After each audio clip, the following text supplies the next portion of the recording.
I'd like to challenge the man to a 500-meter sprint. I mean, you can. Not having legs is gonna make it a little difficult, though. Yeah, but I'd like to try. He gets a +10 to the roll. I understand. Ooh, not bad. 16.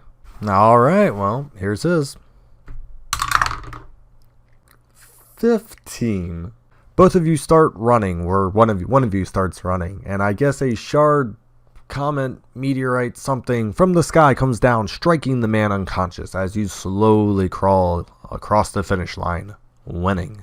It's a glorious day. Welcome to SquidPublic. Slay the like button, subscribe for more content, join Patreon for one-shots and other content, as well if you liked the video, leave a comment down below. Thank you for watching. Dungeon Masters, don't be afraid to make proficiency, background, expertise, or any other situation influence your dice rolls and the number in which it's generating. Those things in my mind matter, and we're going to talk about if we took the dice rolls as exactly as they are. We'll also talk about how that is an appropriate DM style, but how you may have to do a few things so you're not caught in absurd situations sometimes. These ideas are also very reminiscent to my Natural 20 video, so if you haven't seen my Natural 20 video, I'm going to have some of the few ideas that sometimes the best roll is one that is asked not to. We'll see why that is the scenario. And as I said, if you believe that all dice rolls are created equal and that the plus and minuses statistically give you a larger chance, you're going to have to limit your dice rolls with certain conditions so certain people can have rolls and that people who have no business winning cannot win most times. Because ultimately this stops everyone from rolling, so if you have a character who rolled for stats and all their stats are very good, and if you're in the early game where proficiency is really low, they're going to almost be as good as everyone else in their specialty, and that's really boring, especially if they seem to be a lucky person. Just taking one of those moments, if someone has only a +4, because let's say the one skill is a +2 and their proficiency is only +2, that's 4, someone rolled their character, and even if they have only a +2 or +3 to it, they're only 5 to 10% behind the other person, so that can kind of easily be made up in terms of luck and a small rolling environment. Obviously, if you were to do mass rolls, eventually they would separate from each other, but not by much. Let's just say the person has a +2 and the other person has a +4. Sure, would they win 10 more times? Probably, but my point is it would take so many rolls to eventually show that if they're kind of unlucky, you could get a sample size that's almost equal. Therefore, your person with proficiency no longer feels like they're actually proficient, and your person rolling with the +2 is just kind of lucky. I've already alluded to it, and I'll say one more time. Allowing story, expertise, proficiency, or just random knowledge they've gained based on their character, maybe class, will create uniqueness, and that really allows players and heroes to cling to something to do throughout the whole entire campaign. In theory, an 18 should match an 18, correct? Well, would you have a difference of opinion if I said, well, one of those got a +10 from strength and the other had a -2 in strength? So obviously someone rolled a 20 and someone rolled an 8. However, the dice say 18 apiece. If someone has a +10 to something and they still have a chance to lose in something of raw strength, this is where if you believe that all dice are created equal in terms of rolling and result, you cannot allow that person with a -2 strength to roll. Like if you are asking them to do just a straight up arm wrestling or wrestling competition, you cannot ask them to roll because there's really no feasible way, and we'll talk about how in a real life example of this. Because you could always say, well, you never know what could happen. If you're hoping on the absurdity, at that point you're hoping on luck or weird divine intervention, which isn't something I always like to do because it can happen. And sometimes the percentages are actually not that crazy. Like it can be as common as 2 to 5%. And if you do that over enough sessions, someone's going to eventually roll a situation where you thought it was surefire, but they've done enough rolls, statistically it was time to happen.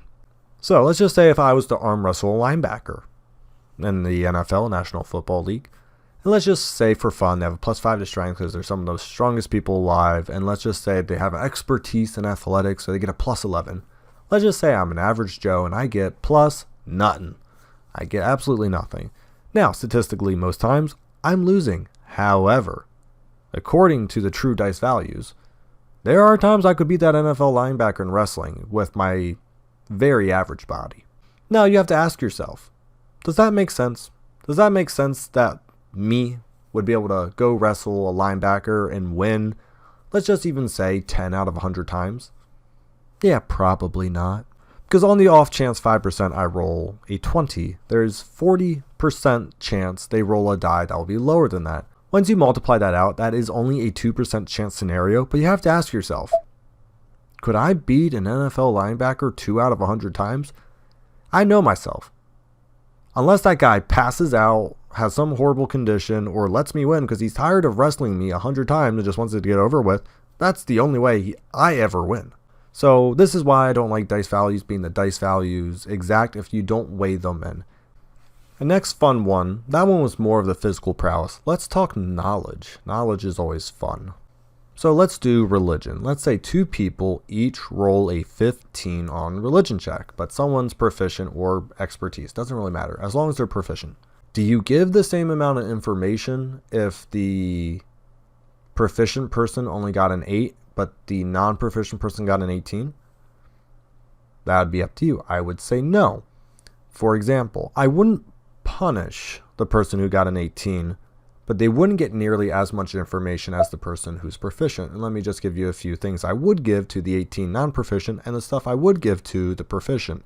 So if they weren't proficient, you could be like, okay, that's cool. You pretty much know their name, their symbol, and their main purpose, which is pretty good. Because if someone asked you a random god that you kind of heard about one day and you would be able to give name, symbol, and purpose, that's pretty good. Like, there's a lot of gods out there, and if you were to ask me a few random ones, I might be able to get name, but I probably wouldn't be able to get symbol and maybe sometimes their purpose. Now, if the proficient person got a 15, here's all the stuff you could give them, and if they got even better, there was some additional stuff. So here's some stuff you could give to a proficient person that a non-proficient person wouldn't be able to get. So you could maybe tell their creation story, alignment, relations with other gods, interactions between man and human. A higher dice roll may even allow certain rituals or locations where they're most famous at. So you have tiers to the proficient ones. If they don't roll well, you can always give them the basic 3 facts they should always remember, unless they literally just get like blanked out or something. Who knows what happens to their brain. But they should have so much more capability of getting more information from it from someone who's not well versed in it. So that's a way you can say, okay, 18 to your ability is pretty good. You know 3 things. However, the historian who's been researching gods is going to know naturally more. Sure, you rolled higher than the proficient person, but the proficient person is digging into a well of knowledge you don't even have the capabilities of tapping into. And that's where, as the DM, you ask your player either not to roll if they're non-proficient, where you say, you can roll, and if your historian gets a natural 1, you can like help fill in the 3 basic facts you know, in case they forgot. Other than that, let your proficient person have the roll and explain the lore. There are obviously some dice rolls where you have to take them at face value.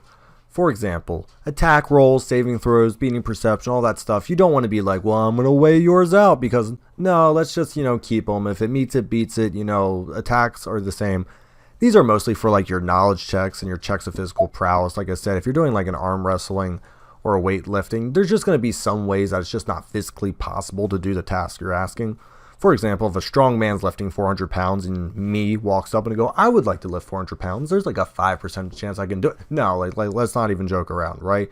The only way you could say, you could get around that, say, well, the DC is 25. Well, even if the other person has a plus 10 to whatever check they're doing, that means they only have a actual 25% chance of lifting that weight, 15 or greater. So that's not even a really good way to do it either, because now you're making your proficient expertise people really functioning at a low percent chance just to mitigate the random luck your party members could get. And just to kind of drive this home, imagine you just have like a bard and a ranger in your party, and the bard hasn't been outside the city walls in forever, and hasn't heard many tales about survival or looked up anything about survival. And suddenly they're just beating your ranger in every survival check for some reason. Your ranger just doesn't have the best luck. They're rolling the same, if not a little worse. And suddenly the joke is, why do we have a ranger? The bard can do it. It's like, well, no, because the ranger's at least hopefully proficient in survival. Therefore, it really shouldn't count against their bad luck, essentially. Now, obviously, a better survival roll would get better results, but the bard should not be theoretically better at survival than the ranger. Maybe the bard is very good at survival for who they are, but not exceeding the ranger who's been doing it. I know this may seem unfair, but this really does actually give rolls and weight to dice rolls. Because if you allow everyone to roll, if you say, okay, I'm gonna, and 9 dice fly across the table, you go, why does it even bother that one of you has, like at that point, it becomes a literal statistical number game. There's not a lot of like, ooh, are we gonna pass this roll? It's just like, oh, we got 6 dice, we should pass it. It's like, then why? Like, we're just throwing dice to throw dice the whole times. Have one where 2 people good at it. Like in my current campaign that I'm as a player, there's a few of us who are good at a few things, and often about 2 of us roll probably per roll. There are some situations where we only roll 1 die. Like, we have to depend on that person. We have to depend on that result and roll with it. There's not like 5 of us going, well, I'll just roll for it. I got -2 intelligence, but this should work out. It's like, no, like, why would you have any chance? At least that's how I see it as a DM and as a player. Because your attributes and backstory should affect your ability to do certain things, and not just in a numerical, not in a statistical standpoint, an actual, like, should you even roll, or if you do, is it just for fun mostly? So make dice rolls just levy towards the characters, and you gotta, as in my first video, I'll always come back to, you gotta communicate. You can't just randomly whip this out in your party. If your party's used to rolling 5 d20s across the table per every request, and letting the biggest number win, you gotta eventually sit them down and go like, hey, look guys, we used to play one way. I really want to try to play this way.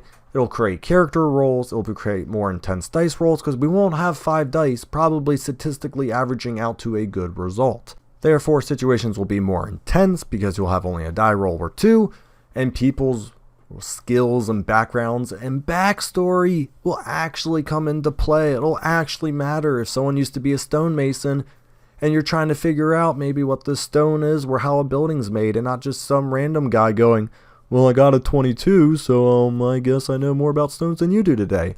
It just doesn't feel good. So when I say weight dice rolls, that's what I mean. Not all 18s are created the same, unless they are obviously 4 things where you need them to be the same. Attack rolls, perceptions, and saving throws, situations like that. Thank you for watching. Let me know if you like this idea where you already do it and you think it's common sense.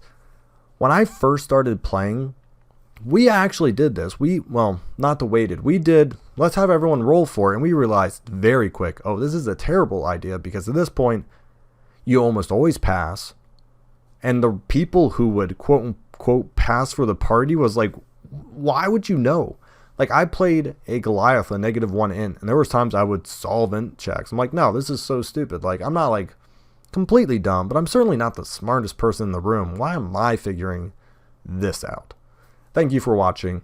Like and subscribe below.